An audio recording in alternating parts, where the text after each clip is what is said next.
हम आमतौर पर गलती में मुब्तला है कि काफिरों को बुरा समझते हैं जहनी तौर पर, लेकिन काफराना जिंदगी हमने अपने लिए इख्तियार की हुई है, इसलिए वो काफिर कैसे गर्क होगा? कि अगर हम नाम न बताएं कि हमारा नाम इस्लाम दीन है, तो काफिर और मोमिन में फर्क बता दो। नाम का फर्क है ना, अनाउंस करने से, अमल से।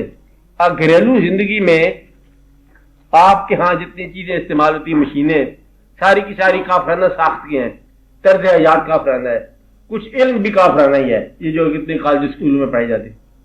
फिर जो इल्म देने वाले हैं, जिसने आपके यहां टोयोटा बना के भेजी कार, अब या उस काफर को गरक का तो कैसे गरक है? तुम्हें कार बना के दे रहा है, अल्लाह फिर गरक नहीं करता। दूसरा यह है कि उसको काफर को काफर के फन के साथ तुमने मुकाबला करना है, अल्लाह के हाथ से गरक नहीं करवाना। आप बात में